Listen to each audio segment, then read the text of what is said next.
महेश राज जी, मैं उनका तहे दिल से स्वागत व अभिनंदन करता हूं। और अगली कड़ी में हमारे बीच में श्री जगबीर सिंह जी हैं। मैं चाहूंगा कि वो भी अपनी बात। तथागत संबुद्ध को प्रथम नमन करते हुए बहुजन समाज में जन्मे सभी संतों, गुरुओं, महापुरुषों का वंदन करते हुए और मेरे सामने अपना बहुमूल्य समय छोड़कर आए मेरे सभी साथियों, आपका अभिनंदन करते हुए मंच पर आसीन हमारे मिशन के सिपाही सभी का आदर और सम्मान करते हुए मैं आज एक बात यहाँ सुन रहा था, वक्ताओं को और सुनता रहता हूँ। ये जो सामने जो बैठे हैं ये साधारण व्यक्ति नहीं। क्यों साधारण नहीं है? कि जिस क्षेत्र में रोजी रोटी कमाने के लिए आदमी 24 घंटे चिंतित रहता हो, ऐसे क्षेत्र में भी अपना काम छोड़ करके यहाँ आए हैं, सभी धन्यवाद के पात्र हैं। और मैं समझता हूँ इन सब के अंदर वो लगन है कि किस तरह बहुजन समाज पार्टी सत्ता की तरफ बढ़े, हमारी बात आगे बढ़े। क्या आप सब राजी हैं इस बात से? तो साथियों, मान्यवर साहब कांसीराम ने कहा कि जिन बातों पर बाबा साहब डॉक्टर अंबेडकर लिख चुके, चिंतन कर चुके, जिन बातों को फुले कह चुके, जिन बातों को साहू जी कह चुके, पेरियार कह चुके, भगवान तथागत संबुद्ध स्थापित कर चुके, संत कबीर, गुरु नानक, संत रविदास महाराज कह चुके, उन सब का प्रतिफल जब समय मिला तो बाबा साहब डॉक्टर अंबेडकर ने भारतीय संविधान के रूप में उनके संघर्षों को सजीव करने के लिए, अमली जामा पहनाने के लिए उसमें व्यक्ति की गरिमा को स्थापित कर। एक व्यक्ति, एक वोट, एक वोट, एक वैल्यू। अंबानी कितना ही बड़े फाइनेंशियल एम्पायर हों, लेकिन उनकी वोट की कीमत और मेरी वोट की कीमत एक ही। ये चमत्कार बाबा साहब डॉक्टर अंबेडकर ने करके, लेकिन इसकी कीमत को मान्यवर साहब कांसीराम ने समझा कि ये जो बहुजन समाज है ये प्रताड़ित है। किससे प्रताड़ित है? व्यवस्था से। व्यवस्था किसने बनाई है? एक व्यवस्था कहती है ये खड़ी व्यवस्था है, ऊपर एक वर्ग है, उसके नीचे नीचा वर्ग है, फिर तीसरा वर्ग है, फिर चौथा वर्ग है, एक को सारे अधिकार हैं और नीचे वाले को कोई अधिकार नहीं है। लेकिन बाबा साहब डॉक्टर अंबेडकर ने संविधान के आर्टिकल 13, मेरे साथी पढ़े लिखे होंगे, पढ़ लेना आप जाकर के, उन्होंने कहा कि जिस दिन से भारतीय संविधान भारत में लागू होगा उस दिन से जो भी नियम, कायदे, कानून किसी धर्म, शास्त्र, ग्रंथ, पंथ, संप्रदाय के लागू हैं वो इस दिन से लागू नहीं रहेंगे। यानी कौन से लागू रहेंगे? कि सभी व्यक्ति एक समान है, सबको समता का अधिकार है, सबकी प्रतिष्ठा बराबर है। वो कहते हैं ना, अवसर की समता और प्रतिष्ठा ये बराबर है सबकी। लेकिन इसे स्थापित कैसे किया जाए? तो मान्यवर साहब कांसीराम ने एक फॉर्मूला दिया, मेरे साथियों को पता हो, मैं आपको शेयर करना चाहता हूं। उन्होंने कहा, जो कैडर की बात है, उन्होंने कहा कि नीड माने जरूरत। ध्यान से सुनना साथियों, व्यवस्था परिवर्तन की जरूरत सबको है। जो उस ऊपर वाले वर्ग में नहीं है, उससे नीचे वाले वर्ग में जो है, सबको व्यवस्था परिवर्तन की जरूरत है, क्योंकि सभी समान दर्जा पाना चाहते हैं। कोई ऐसा है जो नहीं पाना चाहता? कोई ऐसा है जो मैं कहे कि मैं उसका गुलाम रहना चाहता हूं? कोई है व्यक्ति ऐसा? नहीं है ना। यानी कि जरूरत सबको है, जरूरत सबको है, नीड सबको है। लेकिन नीड को डिजायर में, चाहत में परिवर्तित कैसे किया जाए? चाहत पैदा जिसे हो गई, चाहत जिसे पैदा हो गई, हमें इस आवश्यकता को चाहत में पैदा करना है। और चाहत में पैदा करने के बाद फिर क्या आएगा? शक्ति आएगी। यानी N into D into S is equal to change. ये मान्यवर साहब कांसीराम का फॉर्मूला है, मेरे वाम से के पुराने साथी जानते होंगे और आप भी समझ लो कि मान्यवर साहब कांसीराम ने इतना बड़ा चमत्कार कैसे किया। उन्होंने कहा कि जरूरत तो इन सबको है, जरूरत तो नीचे वाले को भी है, जरूरत उससे ऊपर वाले को भी है। उससे ऊपर वाले हमारे बीच में पालसेन समाज के लोग बैठे हैं और समाजों के लोग बैठे हैं, सभी को जरूरत है, सभी को जरूरत है एक वर्ग को छोड़ करके। और वो वर्ग नहीं चाहता कि परिवर्तन हो, लेकिन हम चाहते हैं परिवर्तन हो। जब परिवर्तन हो तो इसको आवश्यकता को चाहत में कौन बदलेगा? चाहत में ये साथी बदलेंगे, ये बताएंगे कि व्यवस्था परिवर्तन से आपको भारतीय संविधान के अनुसार भारत के समाज में परिवर्तन चाहिए। तो need into D into S is equal to change. और गणित का फॉर्मूला है मेरे साथियों, गुणा जब करते हैं और उसमें एक भी जीरो आ जाए तो गुणनफल क्या आता है? जीरो।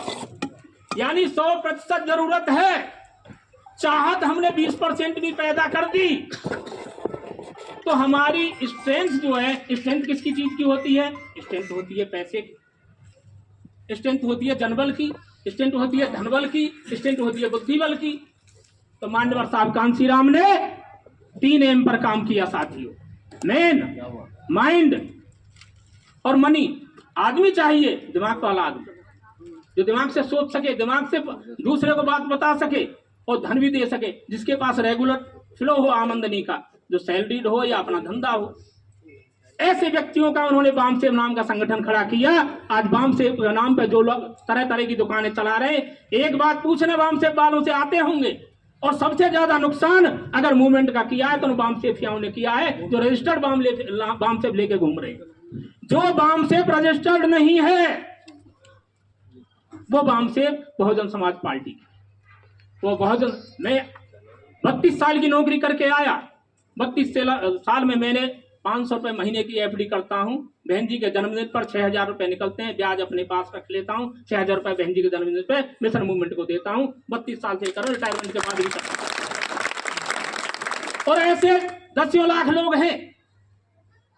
एक बात बताएं साथियों, बहुत लोग कहते हो, सुनते होंगे समाज में, बहन जी के पास बहुत पैसा है। आज कल का हिंदू पढ़ रहा था मैं, जो पार्टी राज कर रही है, ध्यान देने की बात है, पढ़ो समझो और बोलो, उनको जवाब दो। 1246 करोड़ रुपए चंदा में इस साल मिले हैं उसको, और इसमें से 54% इलेक्ट्रॉनिक बॉन्डों का है। बहुजन समाज पार्टी को पैसा नहीं मिलता कॉर्पोरेट जगत से, बहुजन समाज पार्टी को, और 71 लाख प्रतिदिन का उनका विज्ञापन पर खर्च होता है। जो लोग कहते हैं ना बहन जी के पास बहुत पैसे हैं, वो पैसे 23 राज्यों में जो कार्यालय उनको चलाने के लिए हम जैसे लोग चंदा करके देते हैं साथियों। तो मेरा कहने का मतलब यही है, मैं ज्यादा बात नहीं करूंगा, प्रभारी जो लोग बैठे हैं, केवल आप इस चाहत, आवश्यकता को चाहत में पैदा कर दो मेरे वीरों, और शक्ति बना लो, आपका उतना ही चेंज आ जाएगा। आपने शक्ति बनाई, आपने चाहत में पैदा किया, चेंज आया, आपकी सरकार बनी, और सरकार में व्यक्ति गर्मा को स्थापित करते हमने देखा, भारतीय संविधान को लागू होते देखा। आज पार्लियामेंट में एक लेटर पढ़ रहे थे हमारे मोदी जी, वो नेहरू जी का लेटर पढ़ रहे थे, लेकिन नेहरू जी की भी यही नीयत थी और आपकी भी यही नीयत है साथियों, उनकी भी यही नीयत है। आज 30 लाख वैकेंसी सेंट्रल गवर्नमेंट की खाली है, लेकिन वैकेंसी नहीं आ रही है। क्यों नहीं आ रही है भाई? इसीलिए नहीं आ रही है कि 30 लाख में से 27% ओबीसी का, 22.5% SC ST का, 30 लाख में से लगभग 15 लाख ये नौकरी में जाएंगे। और बाबा साहब ने ये नौकरियां जो हमें मिली है, ये पेट भरने के लिए नहीं मिली है साथियों। पेट तो हर जानवर, हर जीव अपने आहार का इंतजाम करता है। ये नौकरियां मिली हमें प्रतिनिधित्व, सरकार में जाकर के हम चाहे बाबू हैं, चाहे अधिकारी हैं, चाहे IPS अधिकारी हैं, हम अपने समाज का प्रतिनिधित्व करते हैं कि हमारे समाज के साथ किसी भी तरह का भेदभाव ना हो, हम वहां देखते रहें। ये हमारी ड्यूटी है साथियों। तो कोई मेरा जैसा साथी ये कहे अपनी योग्यता के बल पर आए हैं, योग्य तो हमारे पुरखे भी थे, कम योग्य नहीं थे साथी। तो केवल एक बात कहूंगा, आप साधारण व्यक्ति नहीं हैं। आप बहन जी की बात को ये मत समझो कि बहन जी राजनीति अपने लिए कर रही हैं। अपने लिए राजनीति कर रही होती तो जैसे आज सारे भारत में लोग चुंबक की तरह उसकी तरफ चमक के जाते हैं कि राज्यसभा मेंबर बन जाए, पार्लियामेंट के मेंबर बन जाए, या विधायक बन जाए, या कोई कॉर्पोरेट के बन जाए, लेकिन वो अपनी विचारधारा पर अड़े हैं। लोग दुष्प्रचार करते हैं कि बहन जी प्रधानमंत्री बन रही है। 2022 में हमने देखा, बड़ा काउंटर किया, रोज सोशल मीडिया पे, ट्विटर पर, फेसबुक पर, व्हाट्सएप पर देखिए कैसे काउंटर करें। हमने कंफर्म किया कि झूठी खबर है, लेकिन झूठी खबर को इस तरह प्लांट कर दिया गया लोगों के दिमाग में कि एक तरफा वोट एक तरफ को, कि ये बीजेपी को रोक देगा। हमने अपने को कमजोर किया। लेकिन धन्यवाद है उन साथियों का कि उस झंझावात में भी बहुजन समाज पार्टी के पास साथ खड़े रहे, क्योंकि उनकी चाहत पैदा हो गई है परिवर्तन की, और इस चाहत को हमें 40-50% लोगों तक पहुंचा देना है पूरे भारतवर्ष में। और ये चाहत सब लोगों को है, सब लोगों को है, लेकिन मौके की तलाश उनको है कि क्या ऐसा हो सकता है। एक निराशा का भाव पैदा हो गया साथियों। जिस समय मान्यवर साहब कांसीराम ने मूवमेंट खड़ा किया, लोग हंसते थे, अरे ये MLM बनाने की बात करते हैं, ये राज पे आने की बात करते हैं, और उस पार्टी से कह रहे हैं जिसके 420 मेंबर पार्लियामेंट हैं। लेकिन आज वो 420 मेंबर पार्लियामेंट वाली 40 पर आ गई। इनके तो इतने भी नहीं है, और इनके पास कोई ठोस काम भी नहीं है। उन्होंने थोड़ा बहुत काम किया था।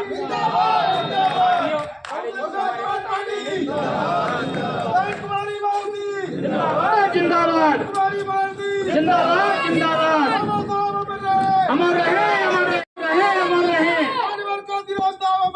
अमर रहे अमर रहे अमर है अमर है। समाज पार्टी जिंदाबाद जिंदाबाद। ये साथियों, इसीलिए मैं ज्यादा बात न करती हुए हमारे बीच मुख्य अतिथि आए हुए हैं। वैसे ही कहूंगा, मान्यवर साहब कांसीराम के आदर्शों को मानते हुए, उनके बताए रास्ते को पर चलते हुए, हमें इस परिवर्तन की आवश्यकता को चाहत में बदल करके, शक्ति पैदा करके हमें परिवर्तन लाना है। और परिवर्तन सत्ता के माध्यम से आता है साथियों। हमें सत्ता की तरफ बढ़ना है। और जो दुष्प्रचार ये करते हैं कि हमने फलाने को वोट दिया तो फलाना जीत जाएगा, यार हमें इस बार ऐसा नहीं करना। नहीं, कोई भी जीते कोई भी हारे, हमारा वोट बहुजन समाज पार्टी को जाना चाहिए। एक वोट की ताकत होती है, और इसी ताकत के बल पर हमने, मेरे ताऊजी कहा करते थे, 1984 की बात है, पार्टी बनी थी, हाथी का प्रचार गांव में खुल गया। एक कांग्रेसी एजेंट आया, अरे भाई ताऊ बलदेवा, वोटों को खराब मत करवाओ, कांग्रेस को जिता दो। भाई देखो, बहुत दे लिया, कांग्रेस को ही देते रहे अब तक, अब तो हम आपको देंगे। खड्डा है, खड्डे में क्यों वोट डाल रहे हो? अरे वोट डालेंगे तभी तो खड्डा भरेगा, कभी न कभी तो भरेगा। और उनके जीते जी बहन जी पूर्ण बहुमत की सरकार 2007 में शपथ ली। इतने खुश हुए तो देखा खड्डा भराना। तो साथियों, जो ये प्रचार करते हैं NCR में, तो फलाने को दे देंगे, ये देखो वोट BSP को जाना चाहिए। तो साथियों, मैं अपनी बात को यही विराम करता हूँ। आपने मेरी बातों से ध्यान से सुना। आपको बहुत बहुत जय भीम, नमो बुद्धाय, खुदा हाफिज।